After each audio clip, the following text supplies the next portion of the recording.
Hello everyone, welcome back to another episode of Francis Entertainment Center. And next stories are called Valentine's Day and the Paper. Enjoy the video. It is Valentine's Day and SpongeBob is busy giving Valentines to all his friends. He's also working with Sandy to give Patrick a very special present, a hot air balloon made of chocolate. SpongeBob tells Patrick he has a present prepared for him. Patrick is desperate to know what it is, but SpongeBob will not tell him to avoid ruining the surprise before Sandy arrives with it. SpongeBob takes Patrick to a Valentine's Day carnival, and Patrick thinks this is the present, only to realize that it is not, as he tries to figure out what the present is.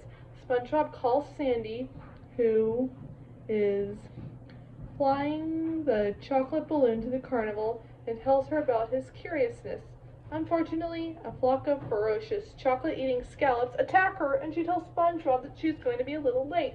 She tells him to bring Patrick up to the Ferris wheel and that she will meet him there. SpongeBob tells Patrick his present is on the Ferris wheel. They position themselves as the top as planned, but Sandy is still not there yet, so SpongeBob calls her. Meanwhile, at that moment, the scallops cause the balloons to lose air and derail her off course, so she tells SpongeBob to switch to plan B.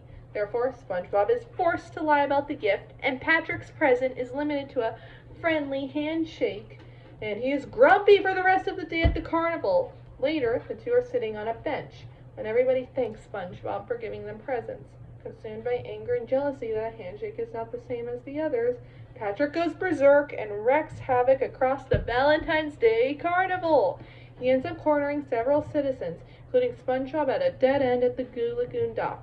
While SpongeBob agrees he deserves it rather than the others, Patrick still claims he never got a gift from them and won't take it when they toss him Valentines of their own. Just as he's about to attack everyone, and the frightened SpongeBob braces for the inevitable, Sandy comes down just in time with the repaired chocolate box, having gotten the scallops to help her bring it to him.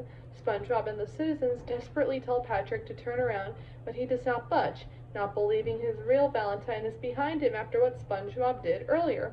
SpongeBob is sad, thinking Patrick will never get his gift until Sandy greets him, and Patrick finally turns around, notices the chocolate balloon, recognizing it as his real Valentine as SpongeBob presents it. He gets excited and jumps on the balloon, only to pop it when he eats it as it was a bubble, causing melted chocolate inside the balloon to explode all over the carnival. Patrick gently tells SpongeBob that he didn't have to get him anything. Squidward is having a relaxing day outside, lounging on his lawn chair while chewing some bubble gum, and tosses the gum wrapper into SpongeBob's front yard. When SpongeBob heads outside his house, he discovers that the forlorn wrapper. Before Squidward can leave, SpongeBob asks him if he wants it back. Squidward views the wrapper as garbage and could do without it, while SpongeBob claims that in the right hands the wrapper can be a gold mine of entertainment. Squidward does not believe SpongeBob and walks back home.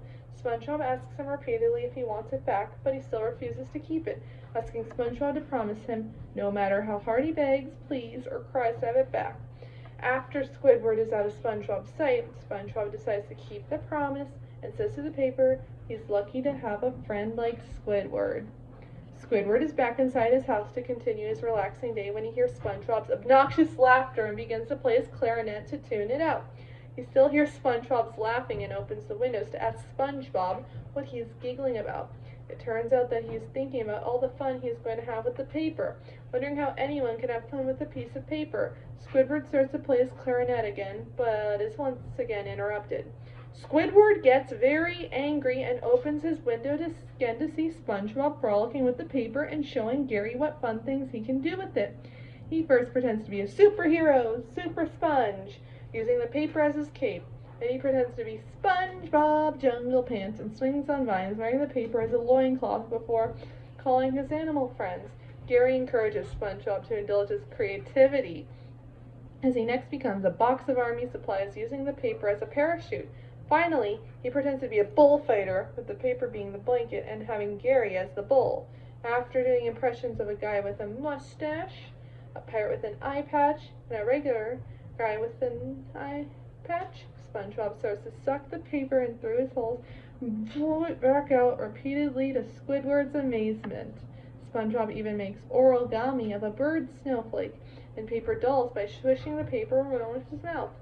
Squidward admits that the paper does look like fun, but quickly resigns his compliment. Squidward returns inside to engage his own forms of fun. He reads boring science to digest, takes a bath, and paints fruit, but his attempts are all foiled by his jealousy of SpongeBob's paper. To prove once and for all that his paper isn't fun, Squidward decides to play with a paddle ball, just as SpongeBob starts using the paper as one. He then gets SpongeBob's attention by playing with a Squidward ventriloquist dummy, to which SpongeBob uses the paper as a dummy to the delight of everyone in Bikini Bottom.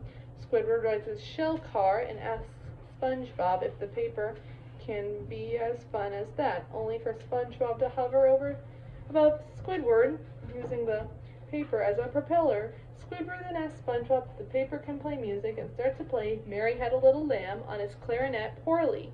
SpongeBob is amazed, claiming that he made it sound original thanks to the wrong notes he played, and unintentionally corrects Squidward by playing a jazz version of it on the paper.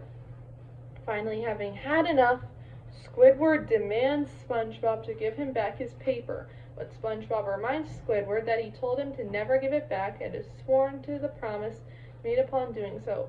Squidward tempts SpongeBob into trading the paper for his own possessions, only to be tricked into trading every possession he has, down to his house and clothes, for the paper. While Squidward is happy at first and attempts the same impressions and stunts that SpongeBob did with the paper, his joy quickly fades when he realizes that the paper isn't fun on its own, requiring creative, optimistic minds like SpongeBob's to truly take advantage of it. As Squidward laments that he gave away all his possessions for a useless piece of paper, Patrick takes the paper from Squidward and uses it as a disposable wrapper for his gum. Leaving Squidward with nothing, he asks for sunscreen.